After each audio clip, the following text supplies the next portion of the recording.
Let's roll. Let's go. Back again, round 2. Yeah. Off the back of the fudge up. Yeah. When you get that dog back in, man. Yeah. Dog back in us. Yeah. Get that energy back up. Yeah, no, I feel low energy. Yeah, we should have done some burpees, push-ups. Yeah. And tonic the mind and body before we horsecock another episode that will never be posted. I know. I don't even know where to start, man. Where did we go with it last time? It was just a bit of a clusterfuck of loads of different things, but maybe be a bit more specific today. How do you want to roll with it? Well, we had a little bit of a topic Yeah. we want to maybe dive into each, Mhm. and we just spinball it from there. Mhm. Yeah. So obviously this is the penultimate episode, isn't it? After our first ever one where we met. 4 years in the Yeah. 3 years. 3 years in the making Maybe. since the last one. Went full circle. I know. Now we're growing. Yeah. Moving at a good direction. Moving at Yeah. a good pace. How old were you when we done our first episode? 20. Lots happened in 3 years. Yeah, man. What were you, 20, I was 28, I think. 28? Yeah. I was no, like maybe 27. I was like 16. Yeah. But last 3 years has went fast. Yeah, I don't wear blue light blockers during the day anymore. Yeah. Because I realise that's actually a really bad thing to do. You wore blue light blockers during the day. Yeah, and I used to take a lot of like ashwagandha during the day, Yeah. and I used to like smoke a lot of weed during the day, and I used to ask myself, why do I feel so flat? Yeah. Well, you're taking like an adaptogenic that's for Do you think that's- down regulating cortisol and wearing blue light blockers during the day when natural UV light's coming in. Do you know what I think though? Like when people are kind of like, 'cause I know you don't smoke anymore, but like people when they smoke weed are really, really defensive. that Oh, weed's so- helping them. They're like, oh, it cures my anxiety, stops me overthinking, helps me sleep. Do you know what it does? It fucks your REM sleep, causes anxiety, drives overthinking to the moon. All it does, right, it just makes doing fuck all feel productive because you're high. Yeah. So it's like literally the biggest cope for anyone that's trying to be like better in life. They're like, you know, that the weed itself is too much of a pleasure Yeah. to avoid the pain of actually taking action. Well, I think about this, like anything you take is like think about that. Like, see if you're justifying, like, and I'm not saying like, 'cause I'll take supplementation, different things like rituals, certain foods that you eat. Right, of course, these are things that are going to nourish your body, but you need to eat food. Like, you need like key nutrients. You need Yep. like these are things, but like there are certain things when you actually think about it. Like, you don't actually need weed. No. You don't actually need like mushrooms. See the way that folk like go, no man, like you need to go on this lion's mane. And you're like, this shagger. yeah, you're going like, right, I'm not shitting on it. I'm not saying that like anyone that does that is a dafty, but like take a moment to actually think about it. It's like I was talking about this recently, even about like prescription drugs. See how people who are like, got a sore leg, man, go and take some paracetamol. It's like, do you need a painkiller? Like, should a painkiller not be like, Could maybe get like an anti-inflammatory diet first. yeah, That might help. yeah. You know. And I remember used to hearing things like this, and I was like, no, you jump straight to that thing, but we're conditioned to think like that. Like, I've had clients that'll go, I've got a sore leg, and then they phone the doctor. And Oh, you're like, bro. don't phone the doctor for a sore leg.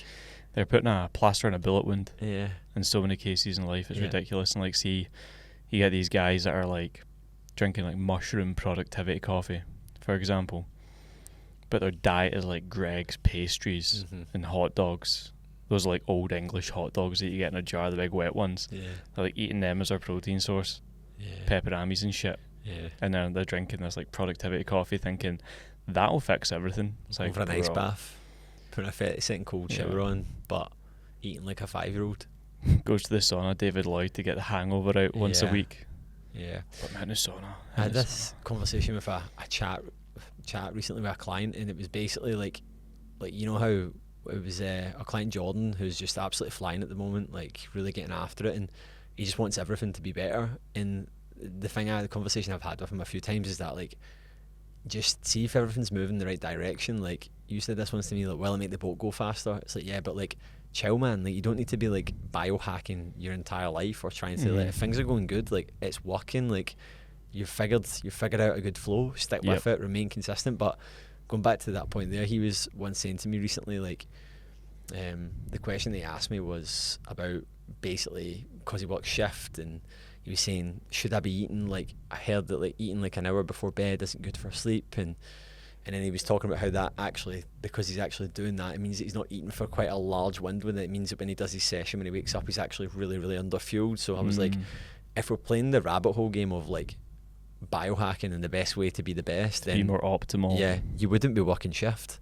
So this is the bit that folk forget, like you said, is like they'll jump to that like level 10 thing. Yeah. That's like, wait a minute, man, like what we're looking at here, because we can get so caught up in the things. We were chatting about that before, like when I call it the event dilemma, like when someone's in that cycle of pushing towards something, whether it be their first ever big transformation, they maybe got something like in the pipeline, like a photo shoot with yourself, or they've got an event locked in place.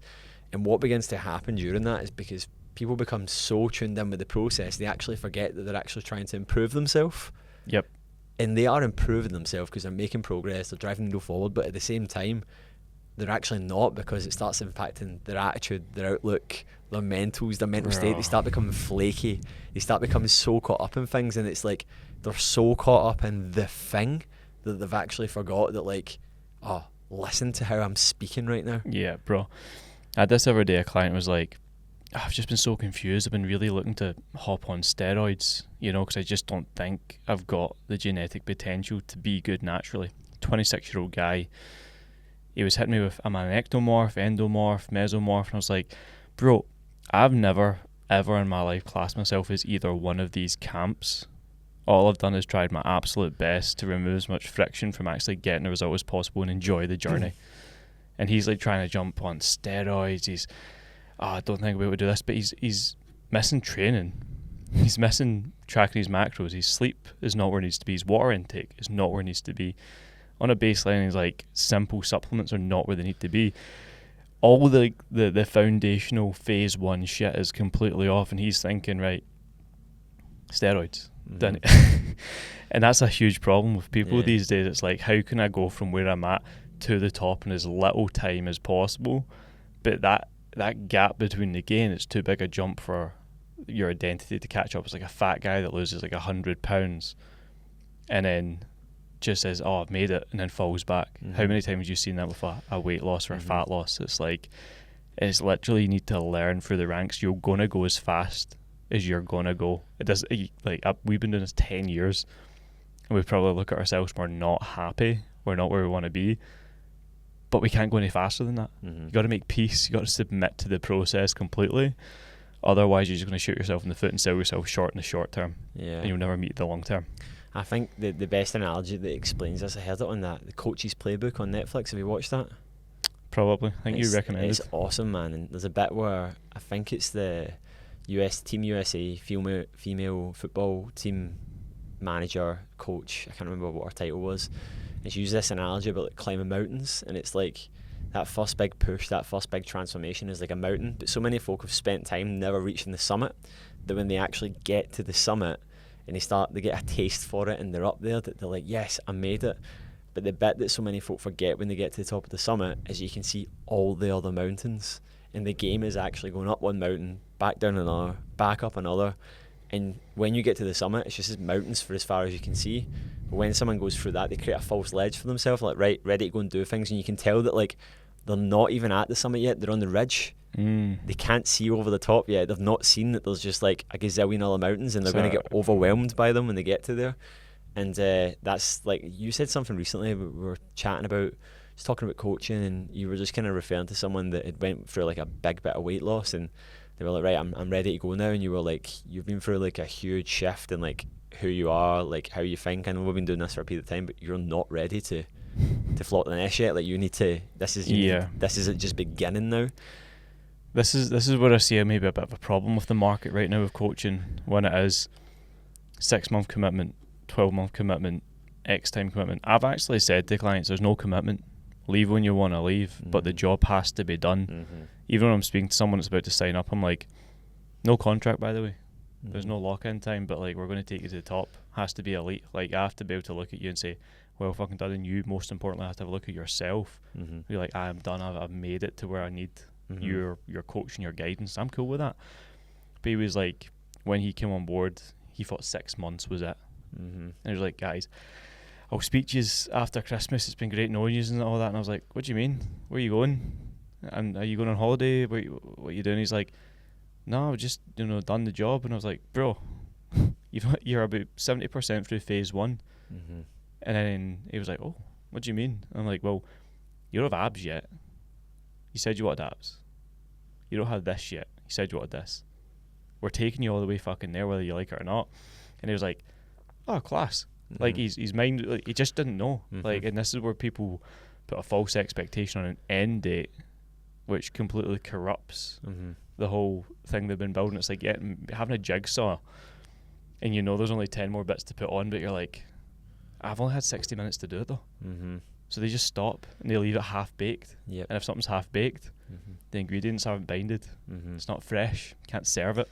Yeah, because I think going to that point for like the audience tuning in, like a lot of folk will be like, what is that end point? And it's not like just a definitive state. Like there is certain things that will be measurable and points that you get to. It's a never ending process, but when like you're in the driver's seat. And I think that's probably the best expression. It's like if you can hand on heart say that I can keep driving this kind of progress at this kind of rate confidently, and I know that I can do that, that's you. Do you know what I mean? Like, what does that look like? You're never going to get to there. You can, like, because I know I'm there. I know that I can keep, like, in different aspects of my life, and I've been there at even points in like business where I've had mentors, I've had coaches, and like there was a part of me going, I'm not ready to operate like this and do it on my own yet. I've still got work to do, like, and that's not to say that you have to, when you've got to that point, you have to finish up, or you have to, like, I always say to like people when they first come into the program or I'm on a call with them, like, look, there's a minimum 6-month commitment. I'm going to be a lot honest with you. The average retention we have right now is like 18 months, and I tell them why. I'm like, because to really push fitness, to really push the body to the levels that you want, is going to take longer than 12 weeks. Like, we can make stack some good wins from the get-go, see some good change, but ultimately the kind of change that you're after takes longer than you think it takes. For sure.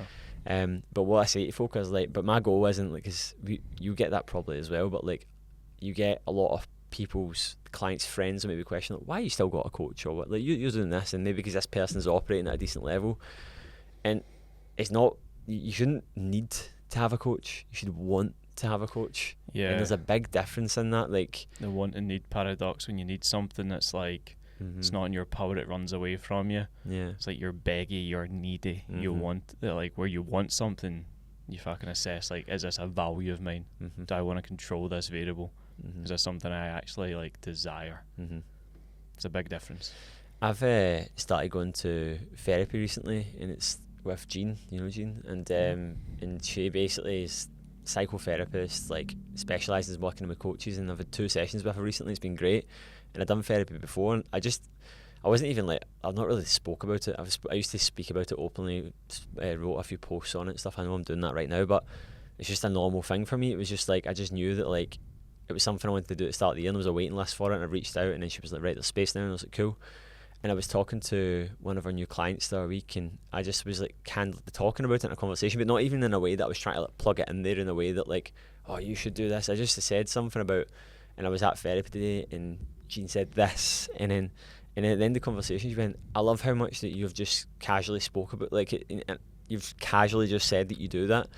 And it's because so many folk have these limiting beliefs when it comes to anything that you do in life, that everything has to be the worst case scenario or the most extreme case scenario. Well, a lot of people will wait till a crisis before they take action.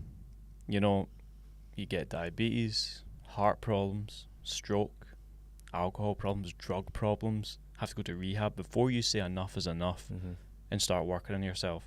And some people need that rude awakening. I've had 1 or 2 of them in my life, but I'm still working on me, but I had that like, boom, slap in the face, stop this, change it. But I don't think you need to wait till that happens. If you are aware enough, have the right people around you, the right network, the right brothers telling you. Like, if you've got real friends, they'll tell you straight up. It's like, dude, this behaviour you have is toxic. It's probably going to cause you to run into a problem at some later date.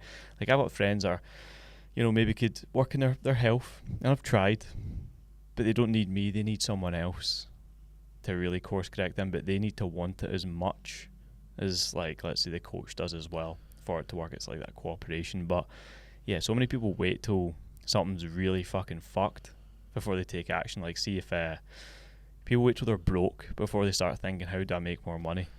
Yeah. People wait till the fucking water's caving in through the roof before they know they need to get new fucking slates in the roof, even though the roof's been caving in for months. You know, what's that thing? It's like, you know, there's a coffee shop 4 miles away, and it takes 4 minutes in a cab. Or there's a coffee shop 1 mile away that takes 5 minutes to walk. Because the cab is 4 minutes, people go a further distance because it's easier and convenient in the moment, rather than do the short-term hard work just because 1 more minute. Yeah. It's a bit of a mindfuck, but like, it makes complete sense when it comes to massive change, because like, the progress you want's in front of you now, but it's up to you to walk the path to take it. I always say that to folk. I'm like, when they're talking about like, they come in and I'm looking forward to getting started, and like, and that'll be the usual phrase for like the first week, and you're like, as you're setting up someone's like plan, their strategy, what they're doing, they're not going to have everything as soon as they walk in the door. It takes time to build that up.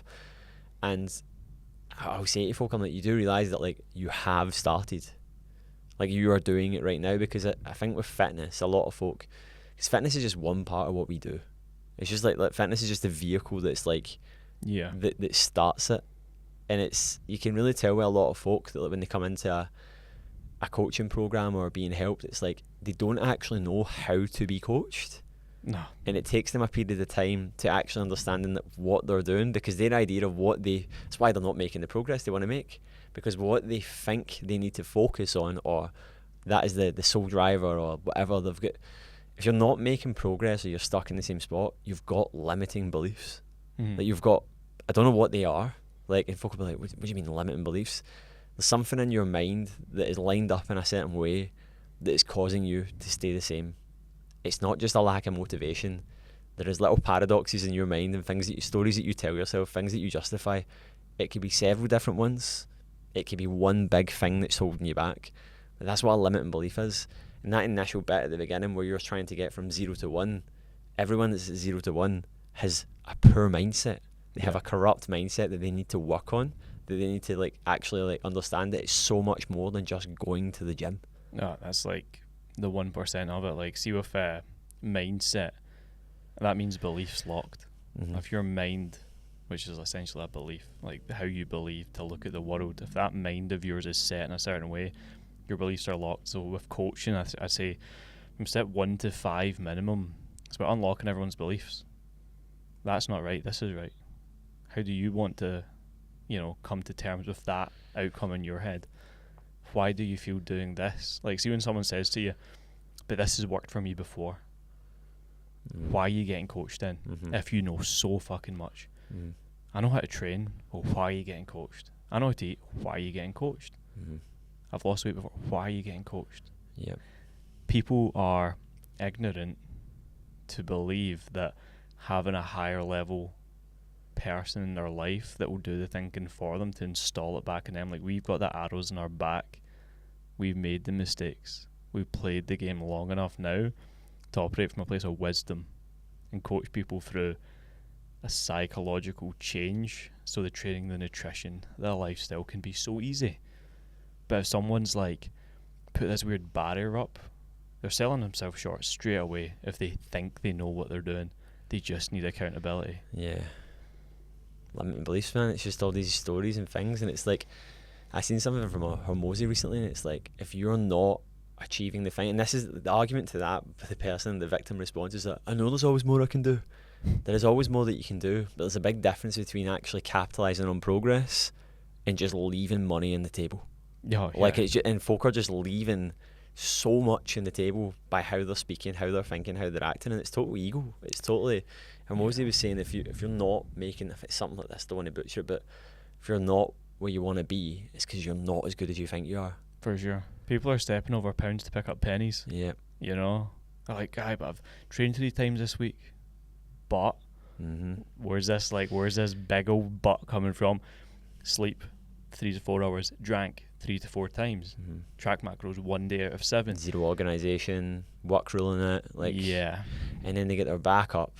But I've done this and I've done that. You're not discrediting what they have done. It's, you're identifying, holding a light up, saying you're not doing what you think you are. And people's idea of consistency is not consistency. Like, it's just not consistency. Like, the biggest thing we get from the last 2 retreats we've ran is that folk just come and they just spend a week with us, 5 nights, 6 days with us, whatever the next one's a week. And like the momentum off the back end of it with like clients that have came along to it is insane. Because what people think they're doing isn't what they're actually doing. Yep. And what people think they need to do is way more inflated than it actually needs to be. So they overcomplicate the simple things and try to simplify the complex things. I spoke about this in our call Monday about nutrition. When people just try to make it, I just need to track. It's like, nah man, like your mother you grew up with your mum feeding you in love, right? Your entire family sits at a dinner table and enables each other. It's not just about fucking tracking macros, man. Like, you need to acknowledge that, like, there is deep-rooted psychological things here that you're not even acknowledging. And as a result of not acknowledging them, you're not going to be able to make progress. 100%. But you're trying to oversimplify this, like, really complex thing. But then actually, the bit that's simple is, like, do the same thing for 7 days. No, you're not. You're doing it for 5 days. And then what are those other 2 days? Yeah. Oh, no, I am. I asked that client the other day in a call, have you ever done anything for 30 days? And they were like, no. You ever done anything every day for 30 days? And they were like, no. I was like, do that. That's pretty groundbreaking stuff when you do that. Because it takes like, 30 days to form a habit, 60 days to like really see the change, 90 days to like have an outcome from it. Yeah. And then that's why a lot of the old school plans are like 90-day transformations, 12 weeks, because you can get a fuck ton done. Yeah. But again, it's that goes back to the false ledge. Like, that's just phase 1. You've reached base camp. Yeah. You can have a cup of coffee and some water now. It's time to actually climb. Yeah. So, yeah, I think that's a big problem a lot of people don't actually like foresee when they join a coaching program or a mentoring program. They don't really understand the expectation of what's required. You have to be taught and trained what to expect. Yeah. Because there's so many, folk consume so much fitness content now that like before they've even came into it, it must be the only thing that folk have such a preconceived idea of like what they think they need to be doing. Like, I had this discovery call last month, and it's actually hilarious, man, right? I got in the call and the woman wasn't like a typical fit for RFA, because she's just been like we've had people come in a similar sort of background, but just as you were talking about, mate, a lot of limiting beliefs, like a lot of like, but didn't realise that they were limiting beliefs, not really acknowledging. And basically she'd said she'd had a lot of coaches before. And anyway, I was on the call and it became very, very apparent for me within the first 5 minutes that like she's came onto this call not really knowing, like it was almost like you could tell her coming on with like a wee clipboard in her mind of what she was ready to say and ready to do. And you could tell that she was getting confused, but she didn't know why she was getting confused, in the sense that, like, because I can imagine how a lot of these chats have went. It's like, let's call her Deborah. Her name's not Deborah, but it's like, hey Deborah, what's your weight? What's your steps? Like, you're going to do this much. Okay, cool. Like, I was on there going, tell me your story. And she just started like, and she was going like, just talking about all these things. And I was like, do you know, I haven't asked you that. And she was just like, it was just so, and then like, it got to the point I went, do you know what being coached is? Can I just ask you? She's like, what are you talking about?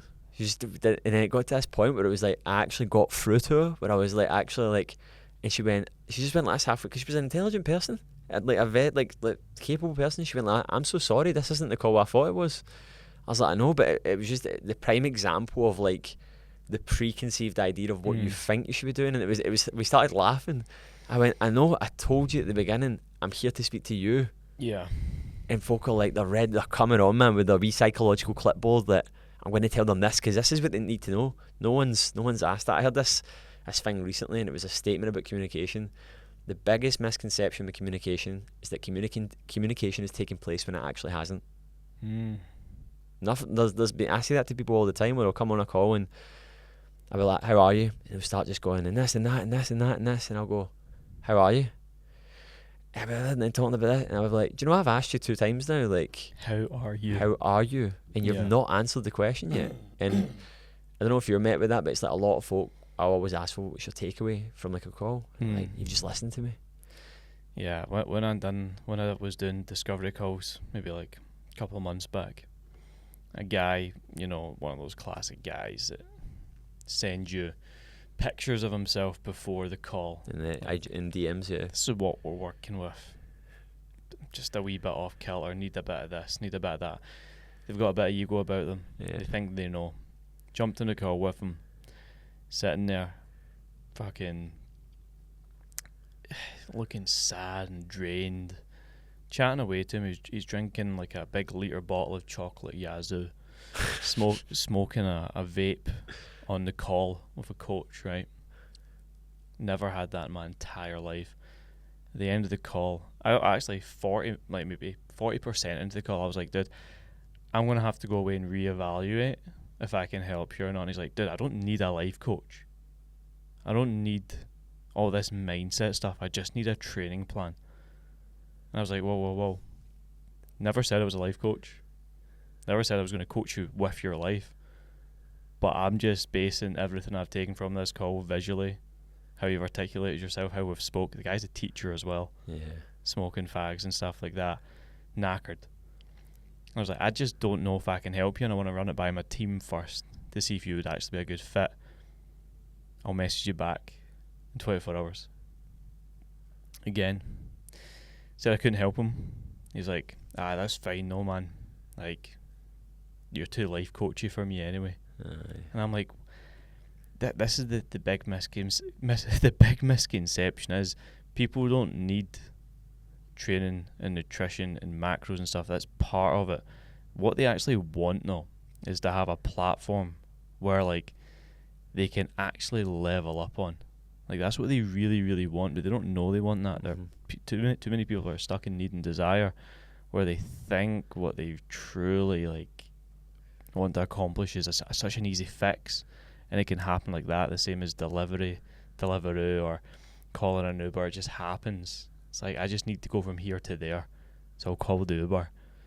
It doesn't happen that way in life.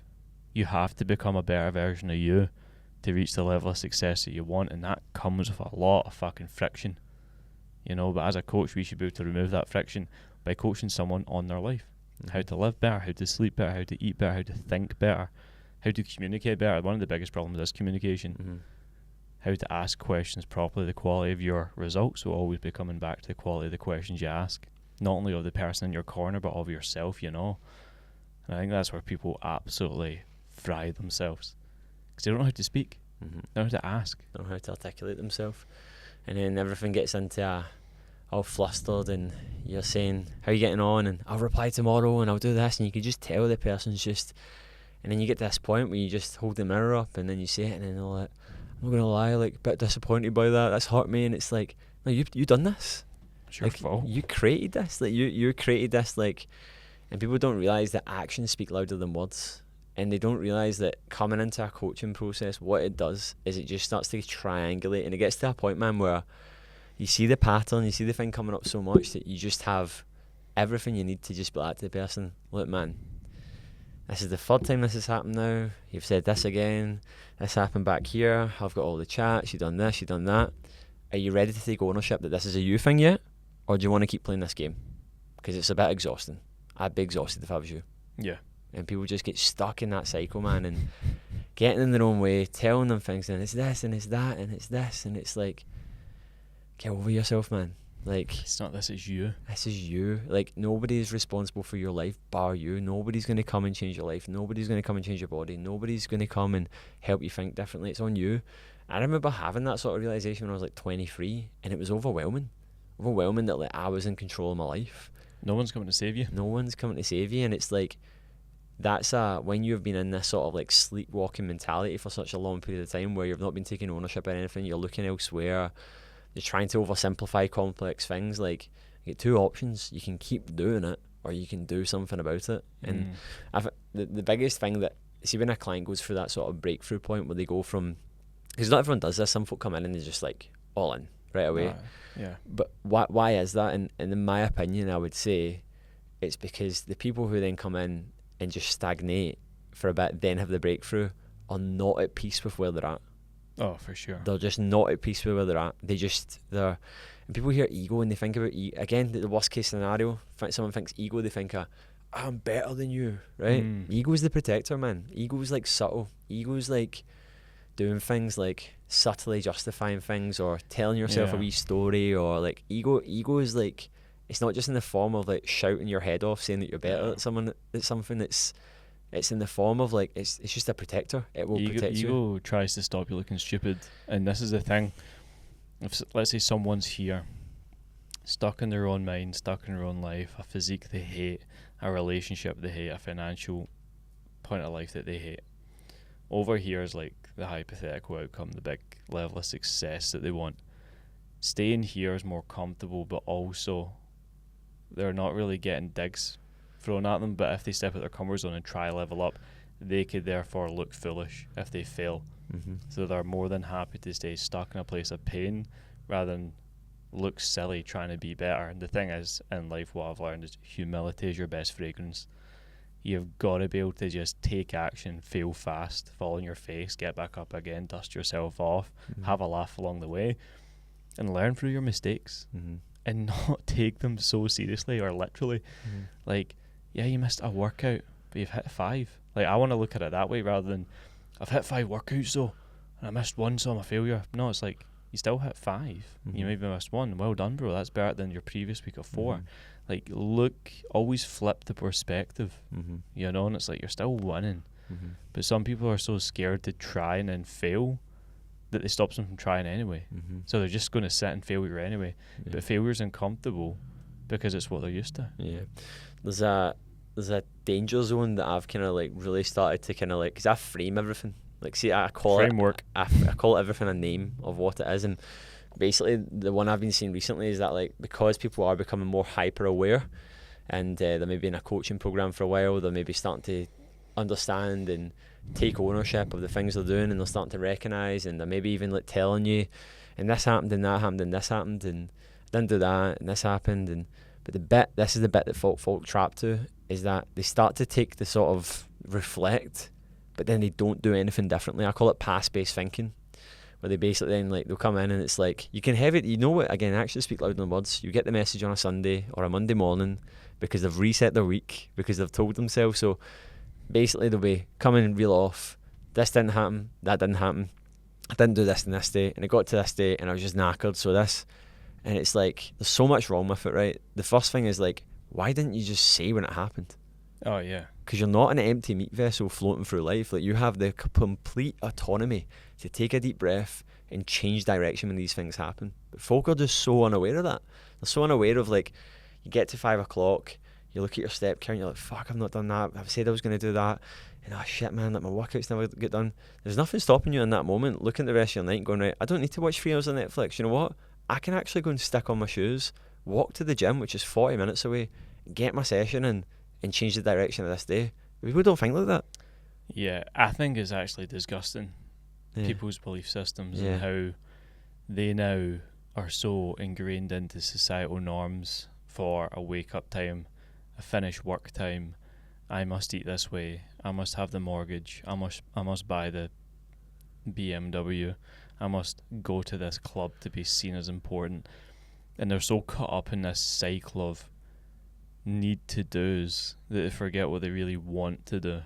And again, it's that need and want thing. Nobody needs to get in shape. You don't. Do you want to, though? Nobody needs to go out and, you know, be the man about town and go out and buy the rounds for the boys and spend all their hard-earned money getting drunk and shit-faced and banging a 6 out of fucking 10 up Ashton Lane or something back home in Scotland, boys. You don't need to do that. So you gotta think, what do you really fucking want in your life? Because see, I think everyone's only 6 months away-ish from being in a completely different physical and mental and emotional state that could change this trajectory of the rest of their life. Because for me, probably the last 6 months have been huge in so many aspects, because I wanted it to be huge. I put emphasis on it. I've had expectations of what I want, but I've made sure my actions back up the outcome. And I wouldn't ever sell myself short, knowing that each day I wake up is a new opportunity. But I do not pigeonhole myself into a place where I'm thinking, right, 5 o'clock comes, if nothing's hit, then it's have to wait for a new day. I get my fucking boots on and I keep on moving. You know, whereas so many people just sell themselves short every day looking for the comfort, and it's fucking disgusting. I even had a chat with a client the other day. I was like, we doing this same thing again, bro? I was like, what do you mean? We got deeper into conversation, and I was like, I just sent him the word accountability in caps, and he's like, I hate that word. I was like, well, that's the problem, mate. That's the biggest problem. Face your fucking fears and do something about it. Because when we know what's going on in your life, guess what happens? You get results, and we've seen it happen before. It's like, oh, I know. But it's like, what is that? And see, when people say plodding to me, I've called 3 clients out individually over the last 10 days. I was like, this is a peak performance project. We do not plod. Plodding is what fucking fat wankers do. Cutting about with their chin sellotaped to their fucking chest, looking at the floor. You know, fuck plodding. Like, get your fucking chest up, man. Look forward at where you're going in life and fucking take action. Because I actually hate it. It's this weak mindset that's been ingrained. It's terrible in the UK at the moment. Across the board in many parts of the world, but fuck me, it makes me sick. Bit of a rant. Yeah. No, it's true though, man. Like, there's so many different things. Like, it's how you speak to yourself. You're faced with options every fucking day, every moment to be better or be worse. And it's like, folk are looking for the magic pill that's going to be the thing that does it. Is a chat I had with someone recently that has been in the program for a while, and they've had that bit of that enlightenment moment, see, that sort of point where they start to realise. And it's funny when someone gets to there and they're so unaware of like how simple it is of what they need to do. It's just the thing they've not been doing, the thing they've been avoiding, the thing they've been cutting corners with. It's just about doing that. And something you said to me years ago, and it stuck with me, was like, a great coach isn't scared to underprescribe. And it's like so true, because it's like you just need to double down harder on the thing that you've not been doing, and people are trying to overcomplicate it. They're trying to make it this thing that's way more than it needs to be. And the writing's on the wall, and it doesn't matter what level you get to, the world-class basics remain the same, and no matter what level that you're at. And the more you push up the levels, I've done it many a time, and the world-class basics are like, there's world-class basics in, like, obviously physical performance, there's world-class basics in day-to-day life, like things in your relationship, and there's world-class basics professionally. Know what they are across the 3 fields, and just never ever stop doing them. Never. Like, because they are like, it doesn't matter where you're at, it doesn't matter where you're going, like, they are what bring you success. They are what bring you, and that goes back to another point, like, folk don't even know what success is. They can't justify it's it. money. Folk just go, oh, success is money. Money. Yeah. Ask any like child. There was a study, it was like, what is happiness? And they're like, oh, having loads of money. It's just ingrained, you know. And this one here, bro, it's like, fuck, like, the people who overcomplicate the simple things are the biggest victims in life, right? Let's say you've got a nail on a table and we're trying to hammer it in, and we've given them a list of tools they can use. Funnily enough, one of the tools is a hot dog. They're hitting the nail with a hot dog and making a fucking mess of it.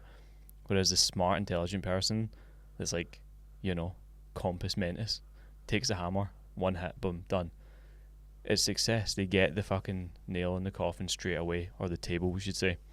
Because in life, like, success loves speed, right? But the only way to become speedy with things and get things done fast is through subtraction. So remove all the friction.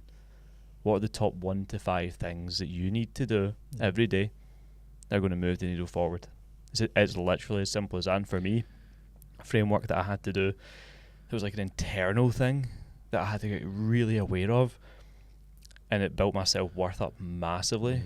Was like, let's say in the morning I wake up on my first alarm, wind stacked, hydrate, burpees, walk, film my YouTube, upload the YouTube, journal, read, reflect. After I'd done that block, I'd pause and I'd close my eyes, I'd sit down, and I'd image myself going through that first part of the morning and say win or loss. Win. And I'd be like, fuck me, it's only 8 in the morning and I've stacked like 12 wins. I cannot fail today. I'm on too much of a high, I'm too much of a surplus. Whereas if I snoozed the alarm, I skipped the walk, I patched the YouTube, patched the podcast, drank a coffee before my water, or just fucking had a wank in my bed and had a warm shower and just like, you know, fucking put fucking Simpsons on in the telly in the morning. Could do that if I wanted. Yeah. You know, start later. But no, it's like that dialogue in your head. You know yourself if you're acting in alignment. And I don't care if like other people, you're putting a fake mask on for them and they think you're successful, I've been there before, but it's the inner game. If you master that inner game and you know you're being successful through these habits, through these certain programs. Like, the thing is, see what a program, it's not just a training program. People think nutrition program, training program. It's your life program. Time you wake up, time you go to bed, standards you have, habits you have, the way you speak. the way you eat, the way you think, the way you train. That is your program. Mm-hmm. It's not just the one thing. Mm-hmm. There's so many different little moving parts and facets, but if you can take like full awareness of all of these little nuances that are happening in your life and say positive or negative, okay, that was positive, cool, more of those. Because if you can go put your head in the pillow at the end of the night and be like, fuck me, no real problems today, I even handled a challenge with positivity. Mm-hmm. I couldn't train this way, so I trained this way. I had this problem with my business, but I handled it this way, rather than, took my gut out and started shooting shots, making a problem. So it's you gotta become hyper aware Mm-hmm. of everything. There's things in my life that I still want to change to this date, but I'm aware of them, and I'm slowly tweaking wee things to allow myself to let go of them. Mm-hmm. And I'll be happy when that time comes. That's happened for me a lot recently with nutrition, like big time. Like so much, man. Like even for coming out here, like one thing I've really committed to doing recently, and it's like I've already brought things into a really good condition with my physique. It's not just about the physique. It's for how I want to portray myself, how I want to show up, who I want to be. Your body's your vessel, and basically, like I've just committed to, now that we're kind of committed to this sort of nomadic lifestyle, like living on the move. I just said to Ailey, I was like, are you happy if we don't buy anything for the flat, apartment, wherever we're staying, house? We just don't buy in any junk food anymore. Like if we want to have a burger, if we want to have a pizza, if we want to have some sweets, we'll have it, but it's not something that we buy in purposely.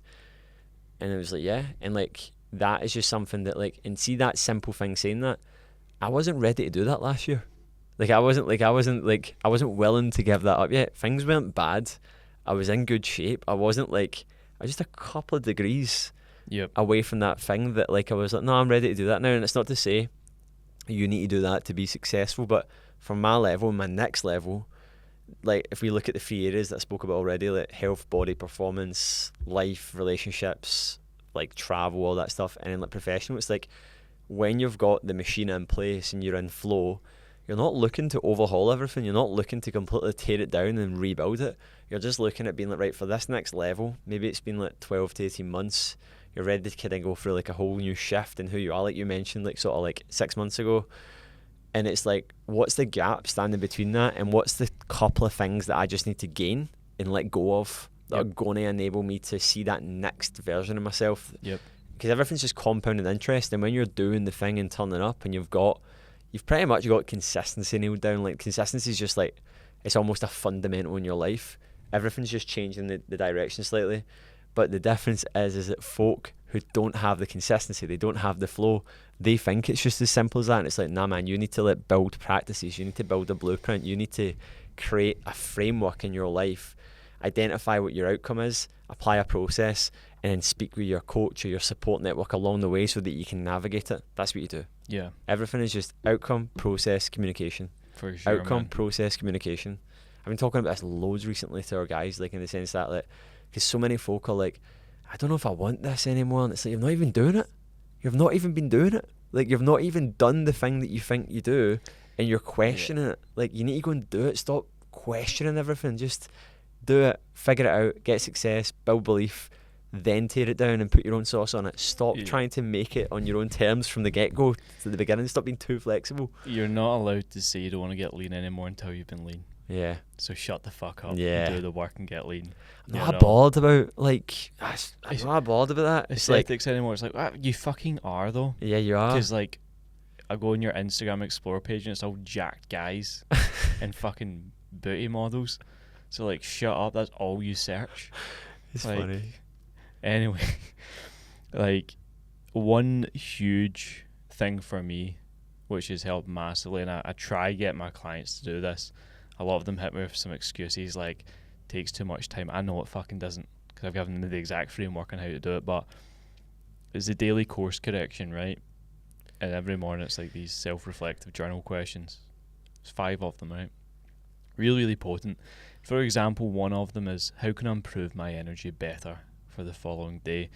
And when I first started doing these questions, I tried to go too high level with it. And I paused myself. I was like, nope, Lewis, you're overcomplicating it. Brought it back down. And one of the questions was, how do I improve my energy? And I said to myself, well, yesterday around 12 o'clock, I started feeling really foggy and groggy, like brain fog. What happened then? oh yeah, you ate 300 grams of Thai jasmine rice. No wonder you were fucked. You're in a carb coma. And that impacted the other 3 hours of work that I had to do that following afternoon. So I was like, okay, no more carbs. No more heavy carbs in the afternoon. What happens? Energy, consistent all through the day. Cool, that's course correction, right?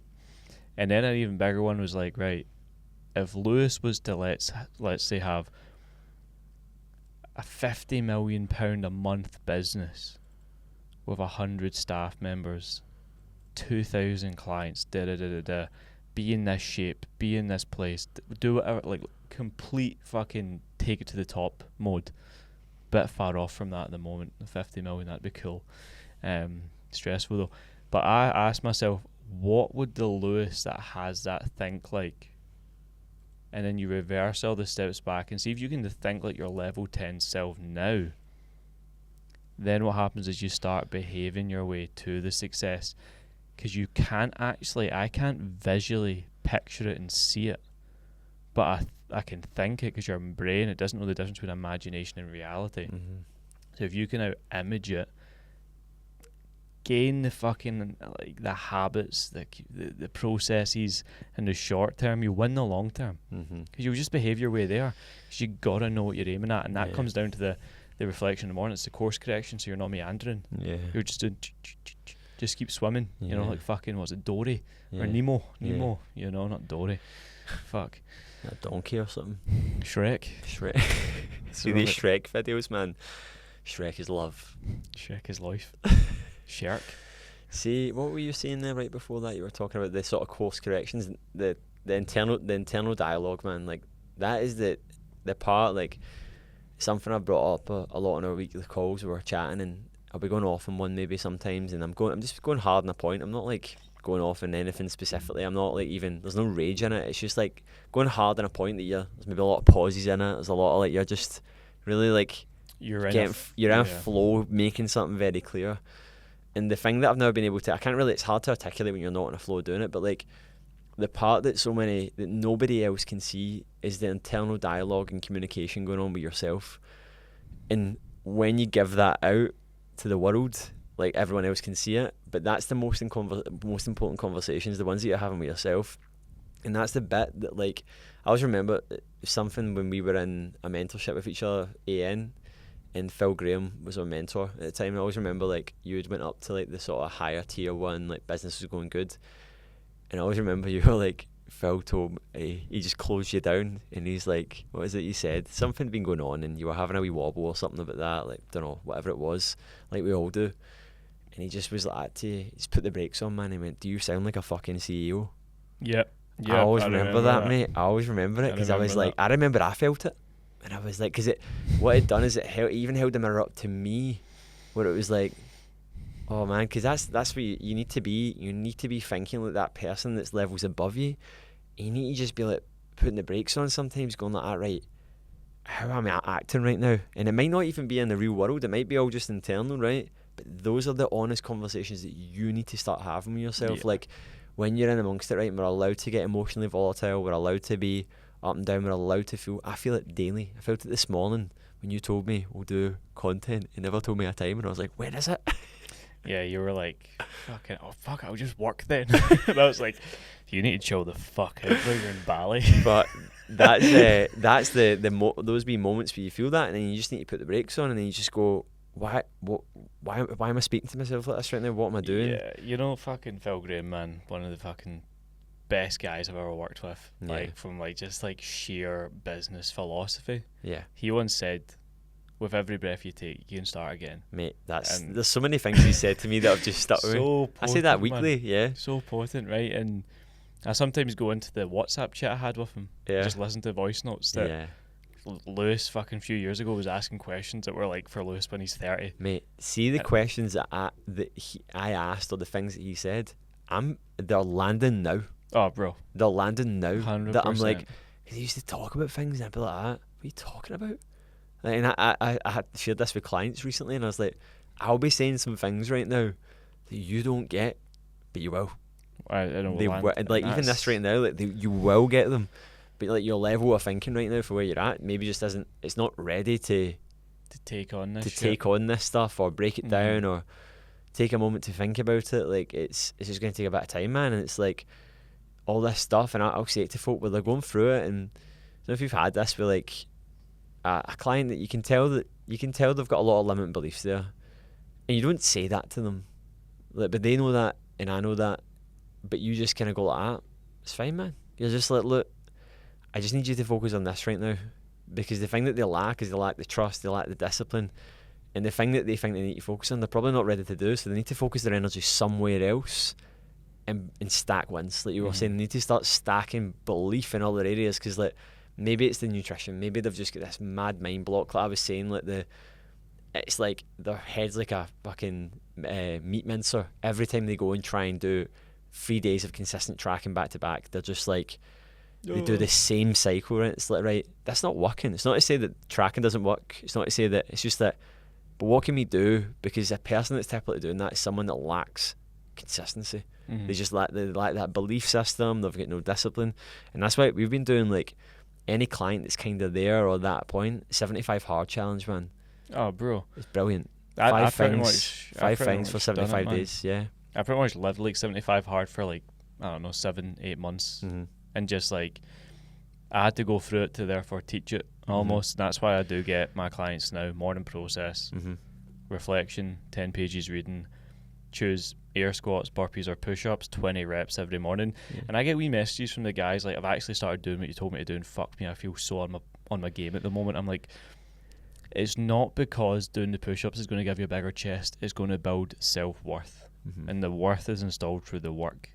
And that work that you're doing will illuminate the path that you're walking, and then you realise, because you're more worthy, you actually back yourself. You won't tolerate bullshit like eating the cookies, eating the crisps, going out for pints every weekend with guys that don't even support you in your goals. You'll start removing all that shit, and what happens is the success comes, because you're now on a frictionless path, and that's where the speed and momentum can build. But literally, like, see, every day I just boil it down. Like, I've got business, personal, life. Life is like, say something nice to Amy, communicate well with her, and spend an hour with her. Personal, it's like, have you done your morning process, your workout, and your cardio, and your nutrition? Like 4 things. And then business is whatever business is. The fucking list can go on for forever. Like, don't even get me fucking started on that. But like, Phil Graham, your business is always broken. It literally is, bro. Just get him in this podcast, man. He'll be like, listen, boys. He came in the podcast, and I'd done it at district service years ago. I wasn't ready to speak to him in a podcast, man. Yeah. I don't even want to listen to that. No, man. I think I was just totally like, I think he was just looking at me like, what are you fucking asking me? So have you joined AN yet, son? That's back in the day when he was only 23. Oh, man. Guy's an enigma, man. Phil doesn't know that we still joke and do impersonations of him like pretty much every week. Yeah, but it comes from love, man. You know, it does. Guy, like it's guy fucking with. I actually called him my fitness dad once. Yeah. He was like, I'm not your fucking daddy. I have so much respect for him, man. He's a fucking G, man. Yeah, I know. He is a G. A lot of people have stick against him as well. I don't. Yeah. I don't know, like, it's because they don't know. They don't know him, man. They don't know him like we do. They don't fucking know the kid. It's Good funny. guy. Yeah. He's probably one of the smartest people I've ever been in a room with. Yeah, Like, definitely. hands down, bro. It's like an oracle. Yes, man. Let's stop fucking blowing smoke up his ass now. This is Yeah. our podcast. I know, fuck. But yeah, I think fucking if you could boil it all down to a simple process. Yeah, I think that what works well for me. I don't want to say what works well and will work well for other people. Break your day up 3 mini days. You know, morning to early afternoon to early evening to night, and you can literally have 21 days in a week instead of 7.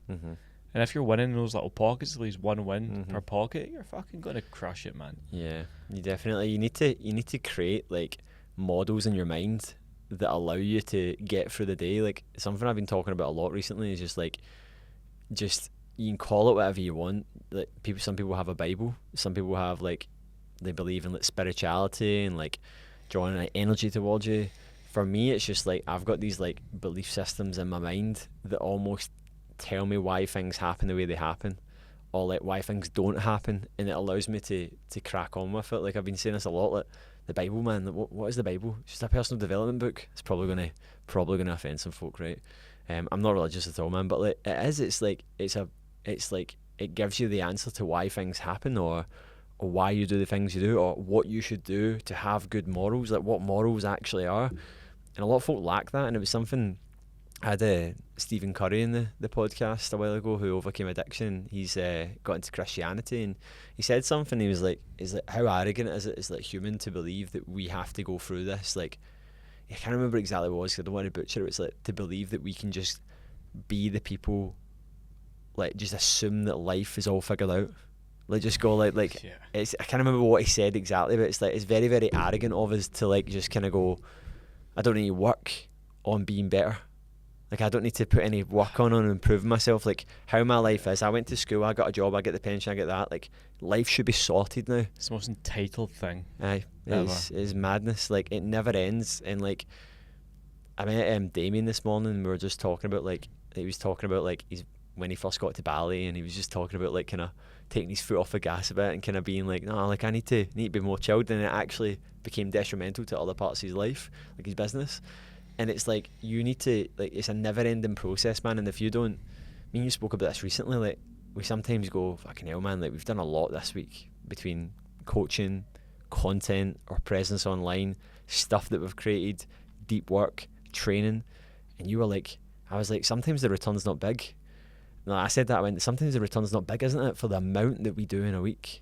But it actually is, because we've got a pretty sick life, right? Like, good standard of health, good standard of fitness, good mindset, great business, like stability, freedom, right? It's like, it is good, right? But your expectation of what you believe you should get back is usually the thing that's off. But you said something, you were like, imagine we didn't do it though. Oh, bro, you'd be fucked, man. Yeah. Yeah, like, if this is the output I've got right now to have what I have, I need to like 2x that if I want to go double. Mm-hmm. It's literally as simple as that. Inputs, outputs, right? But the way I've started looking at it now, obviously we have to do this to keep things going, because it's like there's cogs in the wheel, and I might not be a mechanic, but I know every little fucking part counts. Yep. But I know, let's say one day with YouTube content, I've been posting every day now. I'm up maybe like 120 subs in the last 28 days, which is quite cool. That's good. I'm like seeing it grow. I'm trying to hit 500 before the end of the year. I'm like 40 off or something. And I was like, right, can I keep this 7-day-a-week posting strategy going? It's hard, because you need to come out with a bit of content every day for YouTube long form. But I'm like, the returns fuck all. Maybe like two subs a week, one comment every fourth video, anywhere between 100 to 500 views, very low. But I know the value I'm putting into it is mega. And one day a video is going to go hyper viral and pop off. Then people are going to pull down at the page and see hundreds of other videos, and a rising tide will lift all ships. It's just right now, my time is not yet, but I'm just building the best me, so when the time comes, I'm ready for it. Yeah. And that's how we have to think, where so many people think this fame and stardom and success is going to be a drop of the hat. Like, see the overnight success it actually took 10 years to make. Yeah, it's the same, man. It's funny, because like, I was when we were in Dubai the other week, we went to Saffron for my birthday, my 31st birthday, the brunch place, and it was really good. And we were sat next to this table, next to this guy, Colin, and it turned out he was worked in construction, and we were talking for ages, because we were sat at a table and we were having a drink and stuff, and he was asking us what we were doing. And at that point, we'd only been in Dubai like 5 days. Like, we'd literally just uprooted the life, kind of telling that story. Then we were sharing about like a sort of vision of like where we want to go and stuff.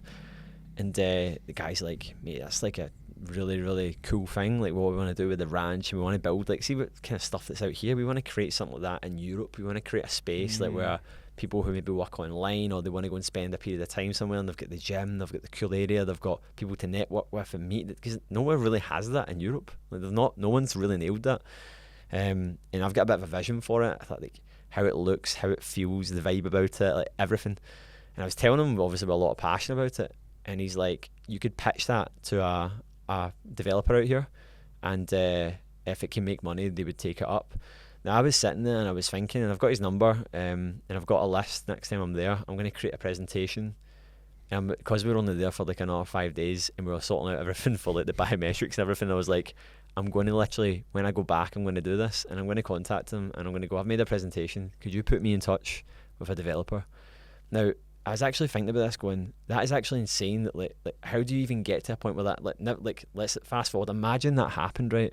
And imagine like a developer in Dubai went like that, it's a great idea, we're going to take that, we're going to run with it, and it becomes a multi-million-pound operation, right? Now, the part that like folk would go, oh, well, you just sat next to that person that happened. I was like, no, but the 8 years of fucking coaching, the thousands of pounds of development, all the work you've done yourself has allowed you to be sat in that moment, to have the ideas and speak about it with conviction. If I rewind back the clock 8 years ago, had this wee crummy idea, I wouldn't have spoke about it the same way. I wouldn't have had the same undeniable stack of evidence. And I was really thinking, going, God, that could be nothing may come of it, right? But that could be a sliding doors moment that just creates this thing, and folk go, oh, well, he just met this person that put him in touch with this. It's like, no, but it's just so interesting that like you can start to see how now it's like it's totally positioning. Yeah. It's totally, when you've done all the work and you're in flow, it is opportunistic luck. And that's where you get the big thing. Like you said, one video.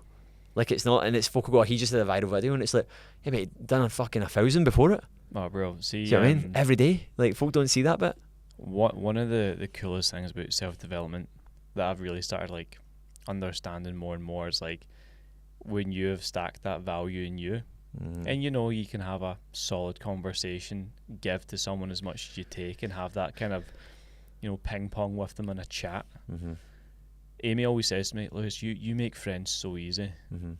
Like she'll turn around in her van and I'll be chatting to this guy, chatting away. I'm like, yeah, but I never could have done that 5 years ago, 10 years ago. I used to really struggle with that actually. But the way I operate now is like, right, the more hands you shake, the more money you make. It might not be a transaction in the moment. Shake somebody's hand, they just dip a wee tenner. Yeah. Wee tenner. Wee 100k Balinese Indonesian rupiah. But you put yourself in these rooms or these circles or these in front of the right people at the right time. And that guy might know this guy that says, we actually need someone like you to step in at this. And you've got to look for the success you want. You're not going to find it down the back of the couch, but you're going to find it in conversations. You're going to find it where the people are. That's one of the reasons we done Dubai. It wasn't just for the tax, but be in the right network. Come to Bali, be in the right network. Like your net worth is your network, you know? It seriously is. Like people say it's a shit quote, but mate, if you hang around with fucking 5 millionaires, you'll be the 6th one. Billionaires, 6th one. It's always going to be the case, because you'll just rise to the level of their fucking level of speaking. It was like being in AN at the start. You come in at this and you leave at this. Next room, start there, go there. And it's just, how can you now afford yourself the growth to go further up? Because people cap their self-development because it's either time, money, or energy. Do you know what level 1 of investing yourself is? Turning yourself into an asset, mate. Oh fuck, bro, for sure. Because everyone's like now people are reading things and they're going like that, right, okay, so right, I've got a bit of money to invest in things and stuff, and it's like, it's taking you like 10 years to save that money. Pour it back into yourself, right? And then get to the point so that you can be someone that's credible, that's got that's an authority, that is in demand, that is going to have advancements in whatever it is that you do. And you might be sitting there going, well, I work for the NHS, how is doing that going to be the thing that does it? Who knows? But it could open up a doorway that then allows you to actually back yourself a bit more to do that thing that you've maybe been sitting on doing. It's a long game and it may take 4 or 5 years, but do that now. Otherwise, look at the trajectory that you're on and be like, are you satisfied with that? You can change it, but it starts with leveling you up. It starts with actually backing yourself, stacking wins, building belief, building conviction in yourself, having solid behaviours that actually generate a lot of momentum in other parts of your life. And then before you know it, you're in different rooms with different people having conversations. That conversation influences you to go, they're like when I met you for the podcast and you were like, by the way, you should join this mentorship, they're life changing. And I did, and it changed my life because I created those instances and those opportunities. And it's like folk don't see the value in that and they're just like, oh, what's that going to do? Oh, bro. You know what I mean? It's like I say to a client the other day, it's like your frequency is what you frequently see. So if you frequently see wins and success, you're going to become more successful, because it's like when you say, look out for a red car, you'll most likely find a fucking red car. Your mind... Confirmation bias. Yeah, it's going to look for the thing you actually want. If you don't know what you're looking for, you're never going to find it, right? But what I want to kind of boil that back to is when it really, I kind of lost my train of thought here, but yeah, confirmation bias, 100%. But you got to know what you're after. And if you really think like, yeah, this is the point actually. If someone's inquiring to work with you and it's a price issue, it's not actually a price issue, it's a self-belief issue. Because they doubt they'll be able to follow through, but they believe they can get drunk every single weekend because they know how to do it. They're happy to spend 200, 300, 400, 500 pounds a month on beer to fill their fat little belly up. Mate, some people's is probably about 800 to $1,000. Oh, mate, minimum. Between the clothes they pay for it, like everything that goes towards it, man. Like, folk have just got jobs that fund partying. Yeah. That's it. That's me. Cutting about with a Balmain t-shirt on with a set of fucking tits. I know. 10-inch arms. Look at you. You're not even a man. Fight me now. Oh man, trigger warning. Folk will be like, that is me. Yeah, I know, man. Louis Vuitton belt can't keep that gut in, cunt. I know. It's true though, man. It's like we just do live in such a consumer based world that like we're selling a product and selling a service that it's not guaranteed, but a Gucci belt's guaranteed, man. Yeah, man. You got it. Like you can hold on to it, you can grab a hold of it, and you you can cuddle it before bed. Yeah. Tell you can cuddle me before bed if you fucking join the program. Jump on a FaceTime with you. Give you December for free. Yeah. Fuck, I will, mate. But I'll jump on FaceTime with you before bed. It'll be my morning, and I'll just scream at you. That's what you listen to. See that, man, when folks say, I just need somebody to shout at me. Bro, you've got daddy issues. Oh, man. Do you want to smack bottom too? Some of this stuff, man, like, see problems, nobody's making new problems, but people believe they've got new problems. Everyone's going through the same stuff, dressed up differently, man. I had one the other day. I got told no one has ever been as busy as me this week. I was like, whoa, don't ever tell me that no one has ever been as busy as you this week. Do you know who Bill Gates is? Do you know who Elon Musk is? Do you know who Jeff Bezos? Pretty sure they're busier than you. You work a fucking 9-5. A World War II veteran that's not slept in 5 days, that is in the trenches, man, that's actually just stood there and like, nah, man, nobody's been as busy as you. But I get it. Like, yeah, you are having a slightly more busy week and you maybe have to train earlier, go to bed later. I get that. But here's your milk and here's your blankie. But people have been busier, bro. Yeah. But like when they position themselves to be like, bro, you just don't understand the week I've had. I've not had time for X, Y, Z. You generally just not prioritise it. Yeah. Yeah, no. Everyone's got the same 24 hours in the day. It's how you manage yourself and the time you have. Do you know what you start doing when someone says that? You just start dissecting their day. I'm always like, do you want to hop on a call? And we'll just break up your week. I would actually love to sit with the iPad. Aye, just... What time do you wake up? 9:30. What? It's like, I've got flexi time, so I start work at like 11. How far away from work? 5-minute walk. It's like, what time do you finish? 4 at the moment, so 5 hours. What do you do when you come home? I had to chill for a wee bit. Aye. Actually, I don't even go. What's your screen time? But I'd use it for what? What's your Instagram screen time? Yeah. Folk are at it, man. How many bits of content you posted today? I don't post content. Fuck that. 0 posts. What the fuck are you doing, my man? There's always the one when it's like, flexi time. I work from home at the moment. No commute. All this kind of stuff. And it's like, what are you doing though? Yeah. What time do you wake up? 8:30. 9:30. Slept in today. 12. It's like, whoa. I actually want to wish this was someone to just choke them. Yeah. Watched another murder documentary on Netflix last night till 1 a.m. Binged it. Yeah, you seen Quavers? They're only 96 calories a pack now. It's like, fuck me, man. It's like a race to the bottom, man, isn't it? Like, it's because so many folk do that. Do you know what I mean? So many folk normalise that. Like, I just need a day in the couch. Bro, I used to do this, right? I used to allow myself weekends off. I just work every day. Yeah. Every day to me. Every morning's a Monday morning, every night's a Saturday night. You know what I mean? go for it. On the bin tanks on a Tuesday. But straight into it, Monday morning burpees. But yeah, like I used to give myself these weekends off, but then the weekend would come, Amy would, do something. I'd be like, nah, I'm just going to chill the day. I'd wake up, I'd train, I'd clean the flat, I'd get myself like a wee personal shopping and like steak and prawns and yogurt. I'd eat all my food, I'd done my training, I'd lie on the couch and try watch a movie, and I'd just be like, this is fucking shite. And I'm like, I need to go do something, I need to work, I need to build, I need to help someone. Then I'm just starting doing check-ins or something early. But I'm like, why am I doing that?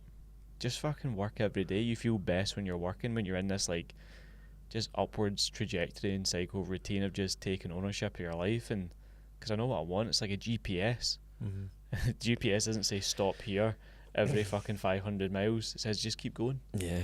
And everyone's is different, isn't it? Everyone's is like, they have that thing as long as you know what it is that you need to do. But I think the biggest one it's redefining what enjoying yourself is, isn't it? Yep. Because that's the big one. It's like, that's like, I know like the big one this month, and I know I'm going to do this, and it's like, can you unpack that a bit there? You know you're going to do what? Oh, eat a bit more, and it's like, eat a bit more what? It's like, you probably are going to eat a bit more food, but can we elaborate and unpack this a bit? And it's like, a lot of folk have got these like, again, beliefs, that things that's like, no, this needs to be done now, I need to be doing that, and it's like, do you? Like, it's not to say that you shouldn't eat more food or you shouldn't drink alcohol, you shouldn't, but like, what is enjoying yourself? And I love when you start to see a client start to like, they go on a holiday and you get a message going like, by the way, that's the most different holiday I've ever been on. Like, training, running in the morning with the missus. Yeah, I went to run, and I didn't get shit faced every day. Like, the most I had was like, I had a good night where I had like 8 beers or something. Like, yeah, man, like it was just different. I didn't sit by the pool and eat fucking entire tube of Pringles between my breakfast and my lunch and be stuffed. I ate what I wanted, but I didn't. So yeah, I'm a little bit heavier than what I was, and didn't come back a fucking stone up though. Exactly, mate. And it's like, you're not saying to someone, is it good, bad, right, or wrong, but you're like, you need to like start to get folk to think independently. Like, what is enjoying yourself? Like, for me, like, I like every single day, and that's the one thing. Anytime a client stayed with us, they've came up for the photo shoot or the retreat, it's like, that's the thing that, like, every morning's the same. It doesn't matter if it's Saturday. It doesn't matter. Like, we're going to be taking some time off over the Christmas holidays, and we, me, you, Aileen, and Amy are going to go to that place for like 4 days. The villa we've got an amazing villa in this island. It looks so cool. But like, every morning, we'll still get up. We will still train. Yep. We will still do these things. Even if we go to a beach club the day before and get a bit drunk, or just like, it's like, because they are fucking rituals that make me.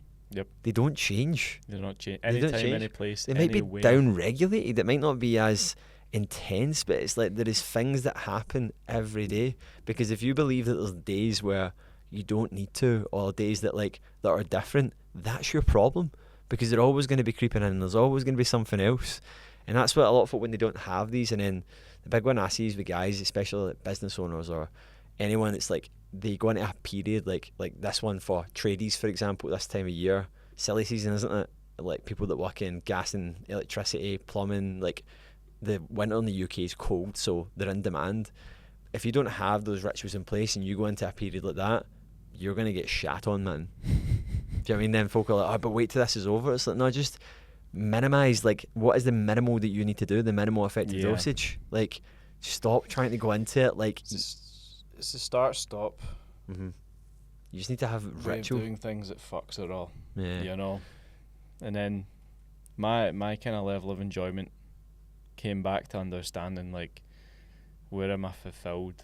And, like, it's just, in a day, you can train, you can work, you can eat well, you can spend time with your missus, see a friend, create a bit of content. Like, see, when I'm at night, I just sit and fucking make content.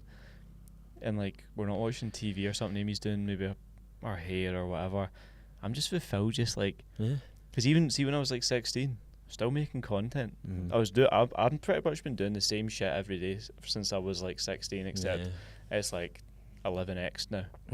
And it's class. I wouldn't change it. Yeah, I know. Like I say, I'm not going to be working and stuff. I'm not going to be coaching over like the Christmas holidays and stuff. We've got our check-ins on the Christmas Day. Christmas Day check-ins. I want to see a food log. Yeah, I take a bit of time off of coaching every time at Christmas. Everyone takes that time off, but I'll still be posting content every day.